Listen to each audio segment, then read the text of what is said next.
अस्सलाम वालेकुम, कैसे हैं आप सब। आज मैं लेकर आई हूँ इतना ठंडा मज़ेदार रायता जिसे खा के आप लोगों के अंदर की गर्मी सारी ख़त्म हो जाएगी।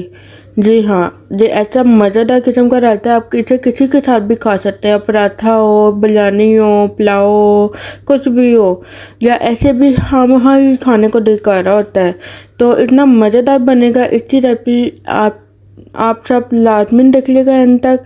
तो अगर मेरे चैनल पर नहीं आए तो जल्दी से सब्सक्राइब कर दे, लाइक कर दे और बेल आइकॉन का बटन दबा दे ताकि आने वाली हर वीडियो आप तक आसानी से पहुंच सके। तो यहाँ पे मैंने लिया है एक कद्दू, तो ये देखे बिल्कुल फ्रेश लिया है। अब हम इसको अच्छी तरह से काट लेंगे। पहले मैं इसको ऊपर से छिलका उतार लूँगी और पीलर की मदद से सारा छील लूँगी। इसे छीलने के बाद इसे पानी से ज़रूर वॉश करना है ताकि इसका रंग काला ना हो, क्योंकि ये बिल्कुल ही अपना रंग काला होने लग जाता है बिल्कुल। इसे वॉश करने के बाद इसे मैं इसे कद्दूकस करूँगी।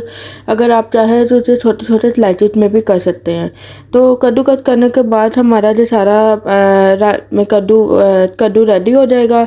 और ये देखिए कितना अच्छा कद्दूकस हो गया। अब मैं इसको बॉईल करूँगी सिर्फ 2 मिनट के लिए, ज़्यादा नहीं। यहाँ पे मैंने पानी पहले ऑलरेडी चढ़ा दिया था और पानी पकने लग गया था, तो मैंने ये कद्दू डाल कर सिर्फ 2 मिनट इसे बॉईल किया। इसी गर्म पानी में वो बहुत अच्छी तरह से गल गया था।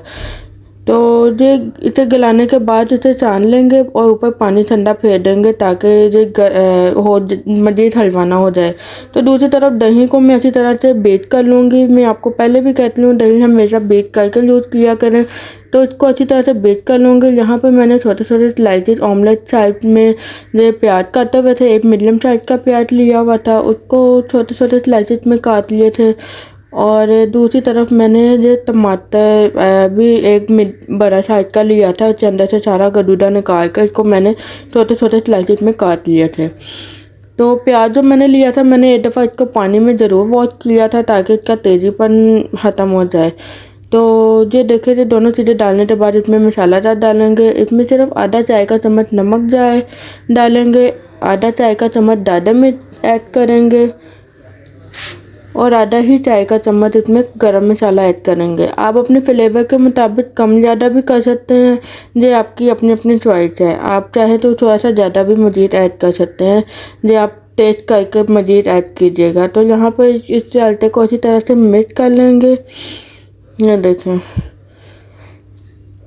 मिक्स करने के बाद मैं इसमें अब कद्दू ऐड करूँगी जो हमने बॉईल करके रखा हुआ था। दूसरी तरफ वो अब ठंडा हो चुका है। तो ये देखें, हमारा कद्दू बिल्कुल रेडी हो गया, नरम हो गया। अब इसको डालेंगे तो बहुत ही मज़ेदार किस्म का रायता तैयार हो जाएगा। ये देखें, इसकी तसीर बहुत ही ठंडी है। गर्मियों में आपको पता है कि दही की तसीर भी ठंडी होती है, कद्दू की भी तसीर ठंडी होती है। जब जब तैयार हो जाता है तो ये हमारे अंदर की गर्मी को ख़त्म कर देता है।